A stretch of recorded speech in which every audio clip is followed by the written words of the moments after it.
සියලුම ආතරයිටිස් රෝග සඳහා රාජපුර හන්දිතෙල ඔබ සුවෙන් තබයි.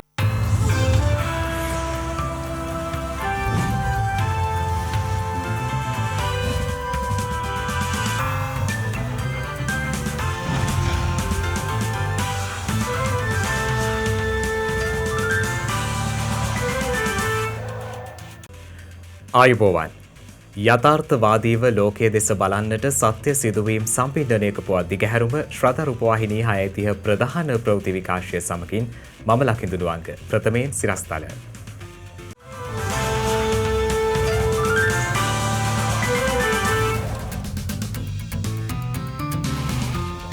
පශ්චාත් කොවිඩ් රෝගී තත්ත්වයන්ට ප්‍රතිකාර ගැනීම සඳහා පැමිණෙන දරුවන්ගේ වැඩිවීමක් පෙන්නුම් කරන බව සෞඛ්‍යංශානාවරණය කරයි. ඊයේ පමණක් ක්‍රිජ්‍යාරය ළමාරෝහලේ දැරිසත්කාර ඒකකයට මේ රෝගයෙන් පෙළෙන ළමුන් 80 දෙනෙක් ඇතුළත් කරන්න සිදු වුණා. අවුරුදු 12ට වැඩි සංකූලතා සහිත දරුවන් එන්නත්කරණය අද බස්නාහිර රෝහල් රැසකදී. සෑම දරුවෙකුටම උපතේදීම ජාතික හැඳුනුම්පත් අංකයක් නිකුත් කරන ලෙස රජයේ වෛද්‍ය නිලධාරීන්ගේ සංගමයෙන් ඉල්ලීමක්. කොවිඩ් වෛරසය හේතුවෙන් බොහෝ රටවල ආයු අපේක්ෂාව පහළට.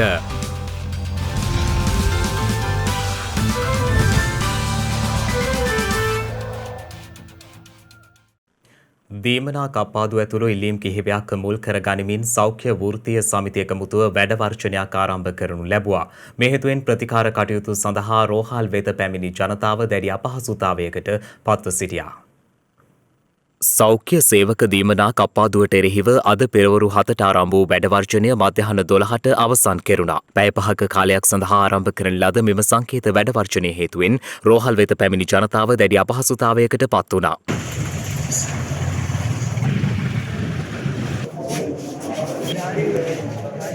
ගිය සතියේ ඉස්සෙල්ලා සතියේ තව 13 වෙනිදා. එදත් බෙහෙත් ගන්න බැරි වුණා. ගිය සතියේ සඳ පොය.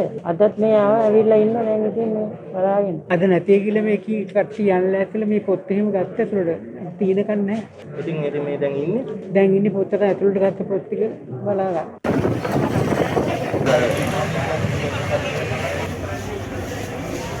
පසුගියදා රජය විසින් සෞඛ්‍ය සේවකින් සඳහා කොවිඩ් අවදානම් දීමනාව වශයෙන් ලබා දුන් 7500ක දීමනාව අත්හිටුවීමට ගනු ලැබූ තීරණයට විරෝධය පළ කිරීම සඳහායි මෙම වැඩවර්ජනය සංවිධානය කර තිබුණේ.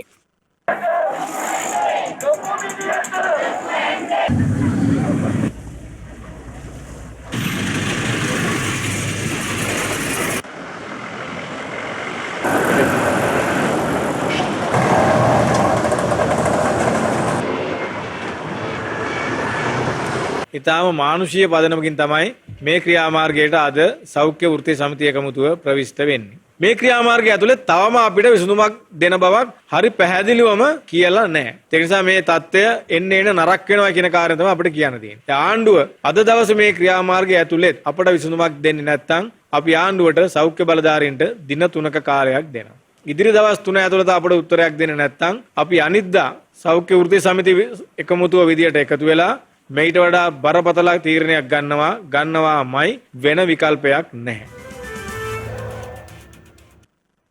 ලබන ඔක්තෝබර් 1 වනදා රට විවෘත කිරීමේදී නිසි සෞඛ්‍යාරක්ෂිත ක්‍රමවේද ඔස්සේ එය සිදු කිරීමට අදාළ නිර්දේශ ඉදිරිපත් කරන ලෙස ජනාධිපති ගෝඨාභය රාජපක්ෂ මහතා සියලු අංශ වෙත දැනුම් දී තිබෙනවා. මේ අතර මෙරට දෛනික කොවිඩ් ආසාදිතින්ගේ වාර්තා වීම සීඝ්‍රයෙන් පහළ ගොස් තිබෙනවා.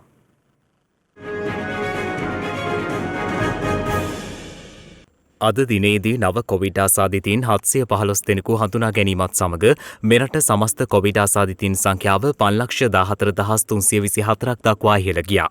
මේ අතර ඊයේ දිනේද කොවිඩ් ආසාදිතින් 1078 දෙනෙකු මෙරටින් හඳුනාගෙන තිබුණා. මේ අතර අද දිනේදී තවත් කොවිඩ් ආසාදිත මරණ 51ක් වාර්තා වී තිබෙනවා. සෞඛ්‍ය සේවා අධ්‍යක්ෂ ජෙනරාල්වරයා විසින් ඊයේ තහවුරු කළ මෙම මරණ අතර කාන්තාවන් 22ක් සහ පිරිමි පුද්ගලයන් 29ක් වනවා. වයස අවුරුදු 30ට අඩු වයස් කාණ්ඩයේ කිසිදු මරණයක් අද දිනේ තහවුරු කළ මරණ අතර නැහැ. අවුරුදු 30ත් 59ත් අතර වයස් කාණ්ඩයේ මරණ 10ක් වාර්තා වී ඇති අතර අවුරුදු 60 සහ ඊට වැඩි වයස් කාණ්ඩයේ කාන්තාවන් 17ක් සහ පිරිමි පුද්ගලයන් 24ක් අද දිනේ වාර්තා වූ මරණ අතර වනවා. ඒ අනුව මෙරට සමස්ත කොවිඩ් ආසාදිත මරණ සංඛ්‍යාව දැක්වෙන්නේ 12731ක් ලෙසයි.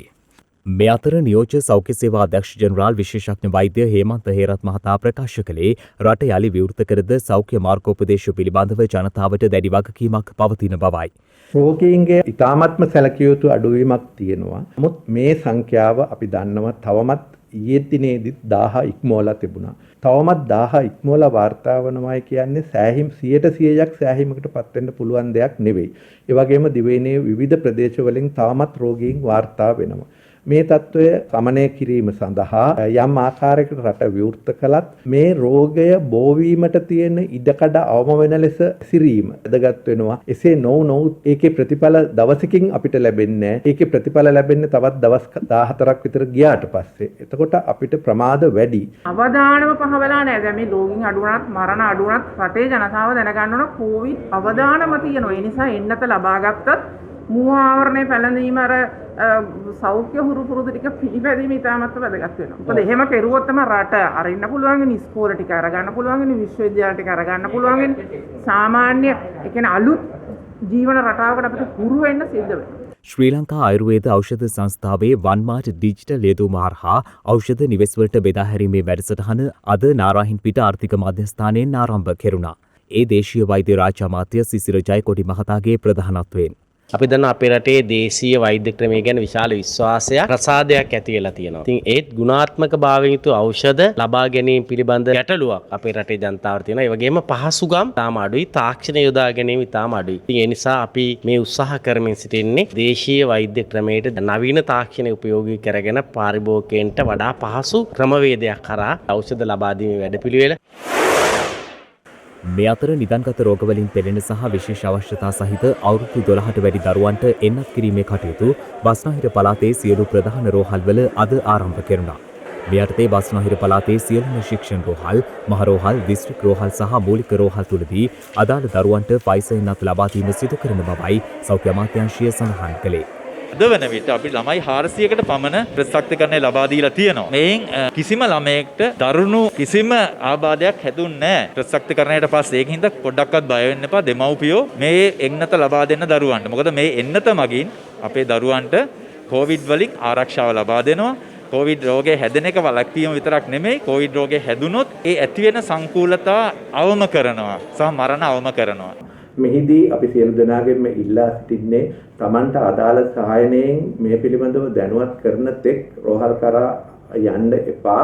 අනෙකුත් රෝහල් වල ඒ අවශ්‍ය කරන මූලික දේවල් සූදානම් කරලා Tamanට විශේෂයෙන් මේ වෙනකොටත් ඔය දීර්ඝකාලීන බෙහෙත් ලබා ගන්නා දරුවන්ගේ සම්බන්ධතාව පවත්වා ගැනීමට අවශ්‍ය කරන දුරකථන අංක ආදී රෝහල් වල තිබෙනවා. ඒම හරහා හෝ වෙනත් ක්‍රමයකින් දැනුම් දෙන පසුව ඒ තැන්වලට ගිහිල්ලා ඒ එන්නත ලබා ගන්න කියලා අපි ඉල්ලා සිටිනවා. මේ අතර ෆයිසර් එන්නත් මාත්‍රා 31590ක් අදාළවම දිවයිනට රැගෙන විත් තිබෙනවා. කටාර් ගුවන් සේවයට අයත් යානයකින් අදාළ එන්නත් තොකය මෙරටට රැගෙන විත් ඇති අතර ඒවා කොළඹ පිහිටි මධ්‍යම එන්නත් ගබඩාව වෙත රැගෙන ගොස් ඇති බව සඳහන්. මේ වන විට වෛරසය ආසාදිතව ප්‍රතිකාර ලබන පුද්ගලයන් සංඛ්‍යාව 46249ක් වන අතර වෛරස් ආසාදිතව සිට සුවය ලැබූ සමස්තය දැක්වෙන්නේ 4,55,344ක් ලෙසයි. කොවිඩ් වෛරසය ආසාදනය වී ප්‍රතිකාර සඳහා පැමිණෙන දරුවන් සංඛ්‍යාව වේගයෙන් පහත වැටුණද පශ්චාත් කොවිඩ් රෝගී තත්ත්වයන්ට ප්‍රතිකාර ගැනීම සඳහා පැමිණෙන දරුවන් වැඩි වශයෙන් වාර්තා වන බව ඍජුයාරයා ළමා රෝහලේ දැඩි සත්කාර ඒකකයේ භාර විශේෂඥ වෛද්‍ය නලින් කිතුල්වත්ත මහතා පවසනවා. කොවිඩ් වෛරසය ආසාදනය වී සුවේ ලබා සති 2-6 අතර කාලයේදී දරුවන්ට මෙම රෝගී තත්ත්වය වැළඳෙන බවයි ඍජුයාරයා ළමා රෝහලේ දැඩි සත්කාර ඒකකයේ භාර විශේෂඥ වෛද්‍ය නලින් කිතුල්වත්ත මහතා පවසන්නේ. ඒ මහතා සඳහන් කළේ මෙය පශ්චාත් කොවිඩ් රෝගී තත්ත්වයක් බවත් එහිදී ශරීර අවයව වලට අහිතකර ලෙස බලපෑම් ඇතිවන බවයි. දිවයිනේ විවිධ ප්‍රදේශවලින් මෙම පසු කොවිඩ් රෝගී තත්ත්වයේ සහිත දරුවන් 200ක් පමණ වාර්තා වී තිබෙන අතර ඉන් 100 දෙනෙකු ඍජුයාරයා ළමා රෝහලෙන් වාර්තා වී තිබෙන බවත් ඉන් 63 දෙනෙකු දැඩි සත්කාර ඒකකයේ ප්‍රතිකාර ලැබූ බවත් දැනට දරුවන් 3ක් මෙම පසු කොවිඩ් රෝගී තත්ත්වයේ හේතුවෙන් මිය ගොස් ඇති බවත් නලින් කිතුල්වත්ත මහතා සඳහන් කළා. ගර්භණී මවකට කොවිඩ් ආසාදනය වූහොත් අලුත උපදින දරුවාටද මෙම රෝගී තත්ත්වය මතුවිය හැකි බවයි එම මහතා වැඩිදුරටත් ප්‍රකාශ කළේ. කොරෝනා වලින් පසු ඇතිවන මල්ටි සිස්ටම් ඉන්ෆ්ලමටරි සින්ඩ්‍රෝම් එහෙම නැත්නම් මේ විවිධ අවයවවලට බලපෑම් ඇති කරන රෝගී තත්ත්වය දැන් වැඩි වෙමින් පවතිනවා. ඊයේ පමණක් ක්‍රිජ්‍යාරය ළමාරෝහලේ දැඩිසත්කාර ඒකකයට මේ රෝගයෙන් පෙළෙන ළමුන් 8 දෙනෙක් ඇතුළත් කරන්නට සිදු වුණා. ඒ වගේම කොරෝනා රෝගීන් වාර්තා වීම වැඩි වෙනකොට සති 2ක් 6ක් විතර කාලයක් ගියාට පස්සේ මේ රෝගී තත්ත්වය වැඩි වෙනවා. මේකද සිද්ධ වෙන්නේ කොරෝනා රෝගය වැළඳුනාට පසුව කොරෝනා වෛරසයට විරුද්ධව ඇතිවන ප්‍රතිදේහ ඇන්ටිබොඩීස් කියලා හඳුන්වනවා. මේ ප්‍රතිදේහ අපේම ඇඟේ අවයව වලට විරුද්ධව ක්‍රියාකාරී වීම. එහෙම ක්‍රියාකාරී වෙලා හදවත, පෙනහළු, වකුගඩු, මොළය ආදී විවිධ අවයව වලට බලපෑම් ඇති කරලා මාරාන්තික තත්ත්වයක් ඇතිවීමට හැකියාව තියෙනවා. මේ දිනවල ඔබේ දරුවාට උණ තියෙනවා නම් ඒ උණත් සමග අද බල බඩේ කැක්කුමක්, වමනය, පාචනය, ඇස් රතු වීම, අම මතු පිට ඇතිවන දද වැනි රෝග ලක්ෂණ තියෙනවා නම් බලබලා ඉන්නේ නැතුව වහාම වෛද්‍යවරයෙකු හමු වීම ඉතාමත්ම වැදගත් වෙනවා. ළමා අයිතිවාසිකම් සුරක්ෂිත කිරීම සඳහා සෑම දරුවෙකුටම උපතේදීම ජාතික හැඳුනුම්පත් අංකයක් නිකුත් කිරීම අවශ්‍ය බව රජයේ වෛද්‍ය නිලධාරීන්ගේ සංගමය පවසනවා. අද කොළඹ පැවති මාධ්‍ය හමුවකට එක්වෙමින් එම සංගමය මේ බව සඳහන් කළා. මේ එන්නත් කිරීමේ වැඩපිළිවෙලේදී අපි මූලිකයෙන්ම දැක්පු කාරණාවක් තමයි දරුවන්ව හඳුනා ගැනීම එන්නත් කිරීමේ වැඩපිළිවෙලේදී අංකණයක් ලබා දීමේ ඇති අපහසුතාවයක් තියෙනවා. ඒ සඳහා රජ්‍ය වෛද්‍ය නිලධාරීන්ගේ සංගමයේ අතිගරු ජනාධිපතිතුමා වෙත යෝජනාවක් ඉදිරිපත් කෙරුවා. මේ වෙලාවේ අපි සියලුම දරුවන් වෙනුවෙන් කළ හැකි තවත් කටයුත්තක් තියෙනවා. ඒ තමයි ඒ දරුවන්ටත් හැඳුනුම්පත් අංකයක් ලබා දීම. ඔවුන්ගේ උප්පත්තියේ සිටම අපිට මේ හැඳුනුම්පත් අංකය ලබා දීමේ හැකියාවක් තියෙනවා. ඒ හරහා මේ දරුවන් සඳහා අපි යම්කිසි සෞඛ්‍යමය ක්‍රමවේදයක් හෝ වේවා නැත්නම් අනිකුත් ක්‍රියාවලයන්දී ඒ දරුවන්ට අනන්‍යතාවයක් ලබා දීමේ හැකියාව තියෙනවා. එහිදී අපි දකින තවත් කාරණාවක් තමයි අනන්‍ය වූ අංකයක් ලබා දීම හරහා ඔවුන්ට හැඟීමක් ඇති වෙනවා මේ රටේ ඔවුන් පුරවැසියෝය කියන හැඟීම. ඒක අපි විතරක් නෙවෙයි ලෝක සෞඛ්‍ය සංවිධානයනුත් මේ වෙනකොට නිර්දේශ කරලා තියෙනවා නැත්නම් ඕන් දක්වලා තියෙනවා ඒ රටේ පුරවැසියෙක් බව හැඟී යන බව. ඒ හින්දා අපි අතිගරු ජනාධිපතිතුමාගේ මේ වෙලාවේ ඉල්ලා සිටිනවා ඒ සම්බන්ධයෙන් ක්‍රියා කරන්න කියලා. මේ වෙලාවේ මේ වැඩසටහන යාවත් කිරීම සඳහා ඉතාමත්ම වැදගත් වෙනවා මේ එන්නත් කරන වැඩපිළිවෙලට යම්කිසි හැඳුනුම්පත් අංකයක් ලබා දීම. කොවිඩ් හේතුවෙන් බොහෝ රටවල ආයු අපේක්ෂාව පහළ ගොස් ඇති බව ඔක්ස්ෆර්ඩ් විශ්වවිද්‍යාලය අනාවරණය කර තිබෙනවා.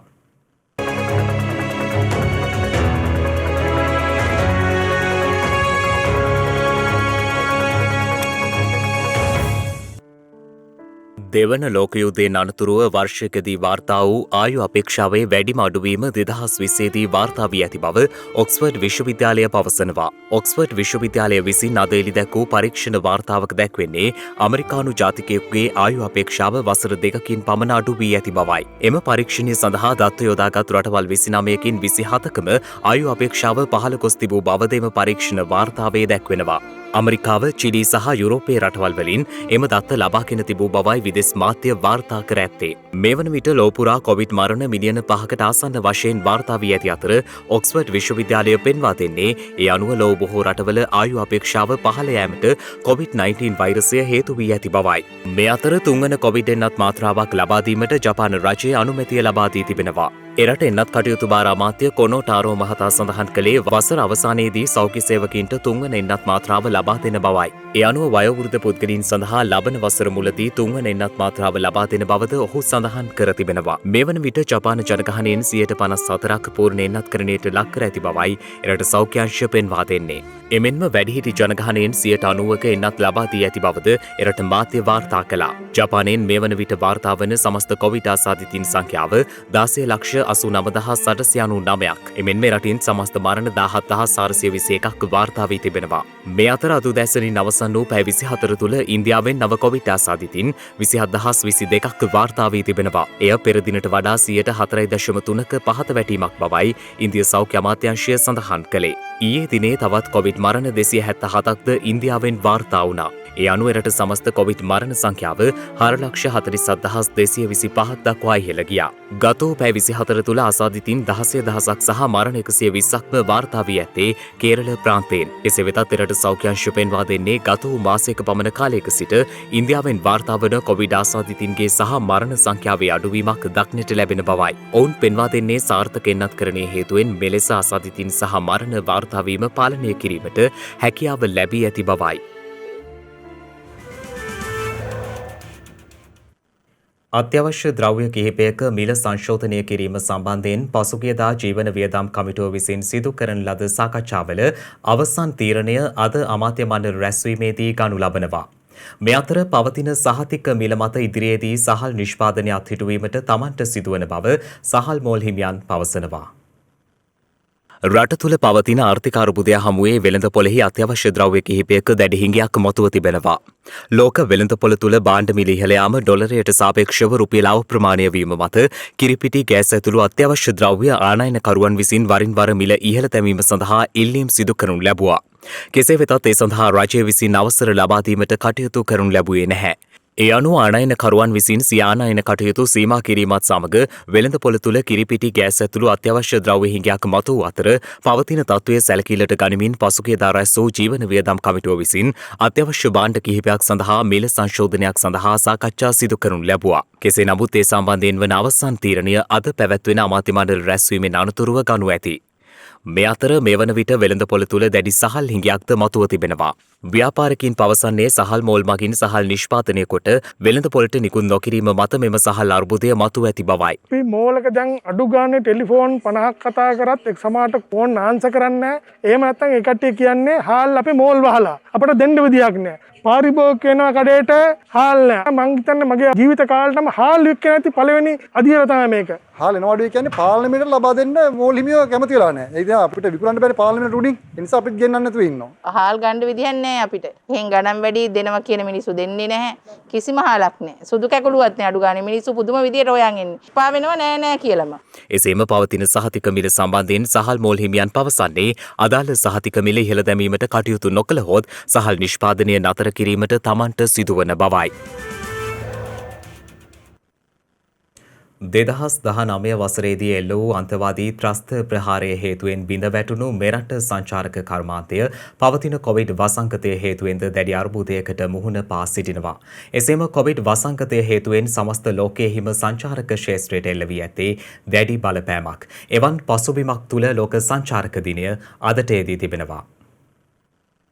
සංචාරක ව්‍යාපාරයේ වැදගත්කම සහ එහි සමාජ සංස්කෘතික දේශපාලන හා ආර්ථික වටිනාකම් පිළිබඳව ජාත්‍යන්තර ප්‍රජාව දැනුම්වත් කිරීම සඳහා එක්සත් ජාතීන්ගේ සංවිධානයේ විශේෂිත ආයතනයක් වන ලෝක සංචාරක සංවිධානයේ ප්‍රමුඛත්වය ඇතිව ලෝක සංචාරක දිනය වාර්ෂිකව සමරනු ලබනවා. අන්තර්කරණීය වර්ධනයක් උදෙසා සංචාරක කර්මාන්තය මෙවර එහි තේමාවයි. මෙවර ලෝක සංචාරක දිනය සමරනු ලබන්නේ කොවිඩ් වසංගත තත්ත්වය හේතුවෙන් සමස්ත ලෝකයේම සංචාරක කර්මාන්තය දැඩි අර්බුදයකට ලක්ව ඇති පසුබිමකයි.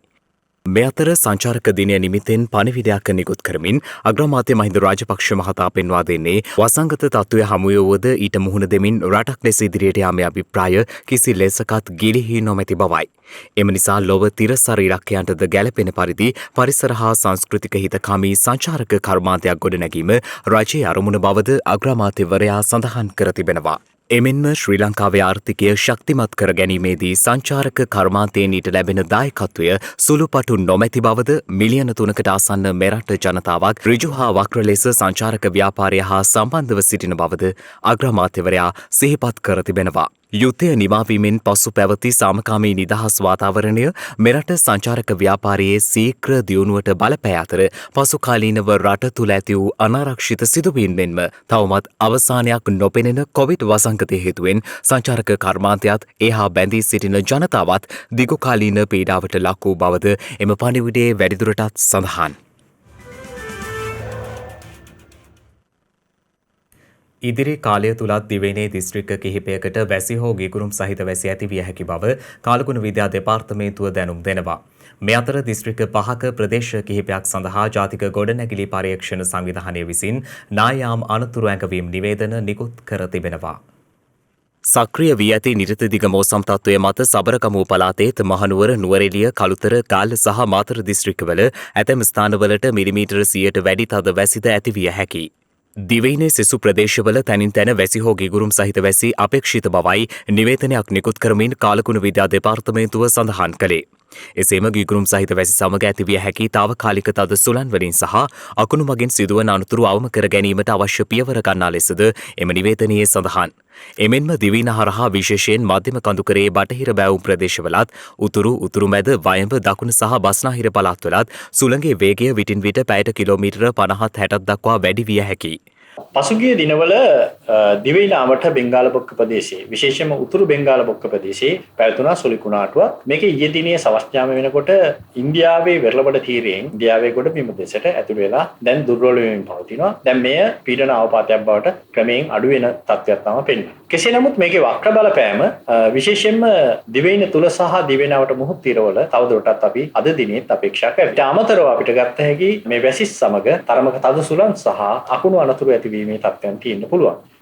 දිවයිනේ විශේෂයෙන්ම පුත්තලම ඉඳන් කොළඹ හරහා පොතුවිල් දක්වා තියෙන වෙරළබඩ තීරයට ඔබෙන් තියෙන ගැඹුරු සහ නොගැඹුරු මුහුදු තීරවල තනින් තන වැසි තත්ත්වයන් නිර්මාණය වෙන්න හැකියාව තියෙනවා. වැසිස් සමග සුළඟේ වේගය පැයට කිලෝමීටර් 60-70 දක්වා ඉහළ යෑමේ තත්ත්වයන් තියෙන්න පුළුවන්. කෙසේ නමුත් මේ තත්ත්වය හෙට සහ අනිද්දා වගේ දිනයන් වෙනකොට ප්‍රමාණාත්මකව මේ නිතිදිග කොටසේ තියෙන වර්ෂාපතනය අඩු වෙන තත්ත්වයක් තමයි දැනට පෙන්වුම් කරන්නේ. මේ අතර දිස්ත්‍රික්ක 5ක ප්‍රදේශ කිහිපයක් සඳහා නායාමයේ අනුතුරු ඇඟවීම් නිවේදන නිකුත් කර තිබෙනවා. ගාල්ල, කෑගල්ල, මාතර, නුවරඑළිය සහ රත්නපුර දිස්ත්‍රික්කයේ ප්‍රදේශ කිහිපයක් සඳහා මෙලෙස නායාම අනුතුරු ඇඟවීම් නිවේදන නිකුත් කර ඇති බවයි ජාතික ගොඩනැගිලි පරීක්ෂණ සංවිධානය සඳහන් කළේ. දැන් තවත් දේශීය පුවත් කිහිපයක් කෙටියෙන්.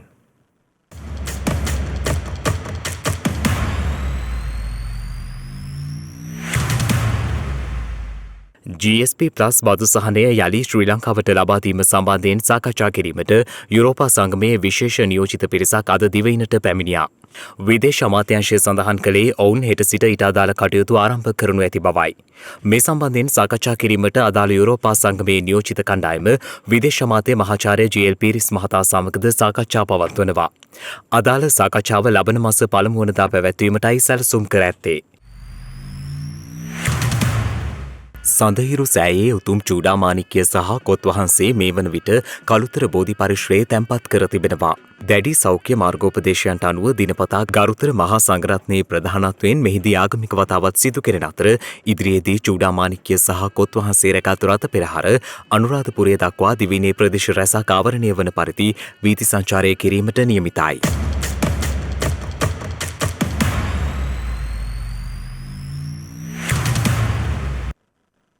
රාත්‍රී දුම්රිය සේවා ගැන අපි ඕන තරම් අහලා තියෙනවා. හැබැයි මේ වායුගෝලය සුරකින රාත්‍රී දුම්රිය සේවයක්. ලෝකය ක්‍රමිකව දියුණුනා. තාක්ෂණය, විද්‍යුත් මෙවලම්, විශාල මංමාවත්, කර්මාන්තශාලා ඒ අතර. ඒත් ඒ දියුණුවත් එක්ක ලෝකය වසාගත් දුමාරය අපිට මගහැරීම පුදුමයක් නෙවෙයි. ක්‍රමික දියුණුව ගෝලීය උණුසුම වැඩි කරන්නත් ඉවහල් වෙලා. මේ විදියට ගෝලීය උණුසුම වැඩිවෙන්න හරිතාගාර වායුන් කිහිපයක් හේතු වෙනවා. එවැනි වායුන් මිනිසා විවිධ ක්‍රම හරහා පරිසරයට මුදාහරින බවත් දකින්න පුළුවන්. පහුගිය කාලයේ ගෝලීය උණුසුම විශාල ලෙසින් ඉහළ ගියේ මිනිසාගේ ක්‍රියාකාරකම් නිසා වායු ගෝලයට හරිතාගාර වායු වැඩි වශයෙන් එක්වීම නිසා. ප්‍රවාහනය ගැනත් කියන්න ඕනේ. ගෙවුණු දශක කිහිපය තුළ ප්‍රවාහන සහ ගමනාගමන ක්ෂේත්‍රයේ විශාල දියුණුවක් ඇති වුණා. ඒ නිසා බොහෝ රටවල් දෛනිකව ප්‍රවාහන සහ ගමනාගමන කටයුතු සඳහා භාවිත කරන වාහන ප්‍රමාණය ශීඝ්‍රයෙන් ඉහළ ගියා. රටවල් අතර ගමන් කරන ගුවන් යානා ප්‍රමාණයේ විශාල වැඩිවීමක් සිදු වුණා. එහි ප්‍රතිඵලයක් විදියට පහුගිය කාලයේදී වාහන වලින් විමෝචනය වන කාබන් ඩයොක්සයිඩ් ප්‍රමාණය ශීඝ්‍රයෙන් ඉහළ ගියා. අපි කියන්නේ කොවිඩ් වසංගතයට පෙර. මේ ප්‍රබල ගැටලුවට විසඳුම් විදියට ඔස්ට්‍රියානු දුම්රිය සේවය 2016 දෙසැම්බරයේදී නයිට් ජෙට් නමින් රාත්‍රී දුම්රිය සේවාවක් ආරම්භ කරනවා. ඒ දුම්රිය සේවාව මේ වන විටත් ස්විස්ටර්ලන්තය, ඉතාලිය, නෙදර්ලන්තය, ස්ලෝවේනියාව, ජර්මනිය, චෙක් ජනරජය, බෙල්ජියම, ස්ලෝවැකියාව, හංගේරියාව, පෝලන්තය වගේ රටවල් අතර දුම්රිය දහවන කටයුතු සිදු කරනවා. ඒ ව්‍යාපෘතියේ මූලික අරමුණුනේ යුරෝපීය රටවල් අතර සිදුවන ගුවන් ගමන්වාර ප්‍රමාණය හැකි තරම් අඩු කරලා රාත්‍රී දුම්රිය ගමන්වාර මගින් රටවල් අතර ප්‍රවාහන සහ ගමනාගමන කටයුතු සිදු කිරීම. ප්‍රවාහන සහ ගමනාගමන කටයුතුවලදී සිදුවන කාබන් ඩයොක්සයිඩ් විමෝචනය අවම කිරීම තමයි ඔවුන්ගේ ප්‍රධාන අපේක්ෂාව. දන්නවද මේ විදියට රටවල් අතර ක්‍රියාත්මක වන රාත්‍රී දුම්රියවල මගින් සතුව තියෙන පෞද්ගලික වාහන පවා රැගෙන යන්න පුළුවන්. දුම්රිය ගමන්වාර සඳහා එක්වන මගීන්ට සුවසේ තමන්ගේ ගමනාන්තය දක්වා ළඟාවීමේ අවස්ථාවත් ලැබෙනවා. එනිසා නයිට් ජෙට් දුම්රිය සේවාව පසුගිය කාලයේදී යුරෝපය තුළ ජනප්‍රියත්වයට පත් වුණා. ඒකේ ප්‍රතිඵලයක් විදියට ඔවුන් මේ සේවාව තවත් පුළුල් කිරීමටයි බලාපොරොත්තු වෙන්නේ. ඔස්ට්‍රියානු දුම්රිය සේවය තමන්ගේ රාත්‍රී දුම්රිය සේවාව ඉදිරි වසර කිහිපය තුළ තවත් පුළුල් කිරීමට 2021 දෙසැම්බර් මාසයේ ඉඳලා අලුත් ව්‍යාපෘතියක් සිදු කරන්නත් බලාගෙන ඉන්නවා. ඒ අනුව තවත් මාස කිහිපයකින් ස්විස්ටර්ලන්තයේ සුරිච් සිට නෙදර්ලන්තයේ ඇම්ස්ටර්ඩෑම් දක්වා රාත්‍රී දුම්රිය ගමන්වාර ආරම්භ වෙන්න තියෙනවා. අපිත් වෙනස් විදියට හිතුවොත් අපේ රටෙත් මේ වගේ වෙනස්කම් කරන්න පුළුවන් වෙයි. රටට විතරක් නෙවෙයි. එතකොට ලෝකයේ අනාගතයටත් ඒක ඉවහල් වේවි.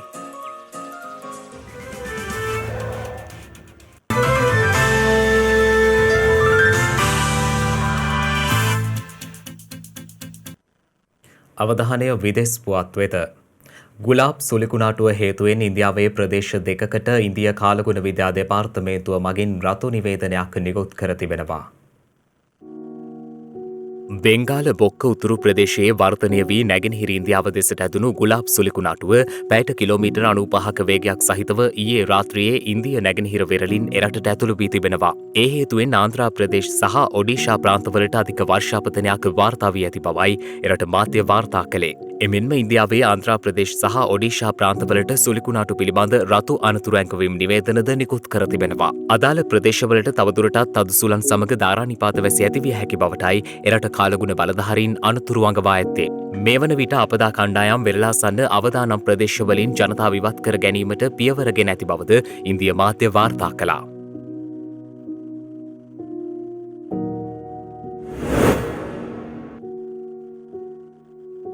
මේ අතර කොවිඩ් වසංගත ව්‍යාප්තිය මැද බ්‍රිතාන්‍යයේ ඉන්ධන හිගයක් ඇතිව තිබෙනවා. මේ හේතුවෙන් කොවිඩ් වසංගත ව්‍යාප්තිය මැද ලන්ඩන් ඇතුළු බ්‍රිතාන්‍ය නගරවල ඉන්ධන පිරෝහ්මාල අසල දිගු පෝලිම් දක්නට ලැබෙන අයුරු විදෙස් මාධ්‍ය වාර්තා කළා. දිගු කාලීන වසා දැමීම් ක්‍රියාමාර්ගය ලොව පස්වන විශාලතම ආර්ථිකයට හිමිකම් කියූ බ්‍රිතාන්‍යයට දැඩි බලපෑමක් එල්ල කළ අතර ඉන්ධන මිල ගණන් ඉහළ යාම හා ට්‍රක් රථ රියදුරු හිඟය මෙම තත්ත්වයට හේතු වී ඇති බවයි එරට මාධ්‍ය වාර්තා කළේ.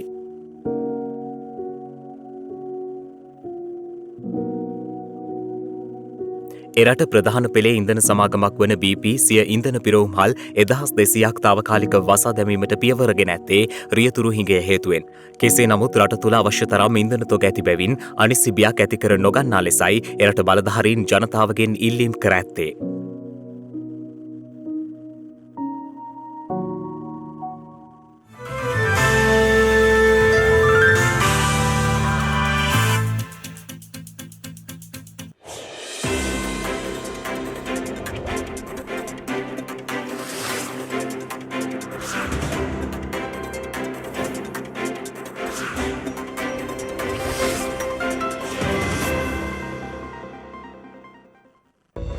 හෙට සැප්තැම්බර් 28 වනදා හෙක්ටයාර 4403කින් සමන්විත කුඩුම්බිකල වනජීවී රක්ෂිතය අභය භූමියක් ලෙස ප්‍රකාශයට පත් කර ඇත්තේ 1973 සැප්තැම්බර් මාස 28 වන දිනයි.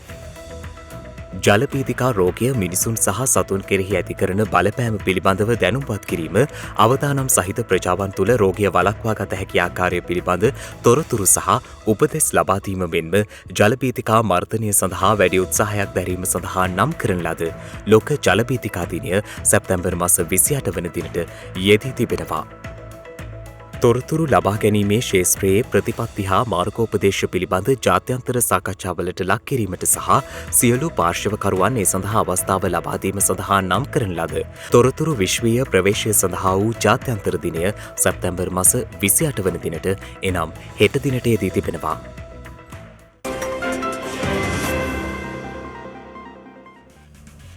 ඒ සමගින් ශ්‍රද්ධා ප්‍රධාන ප්‍රවෘත්ති විකාශය නිමාවට පත්වනවා. හමුවෙමු හෙටත් සවස් 6:30ට. තෙරුවන් සරණයි. නම බුද්ධය. මෙවැනි වැදගත් පුවත් නැරඹීම සඳහා ශ්‍රද්ධා TV News YouTube channel එක subscribe කර සීනුව සලකුණ වන්න.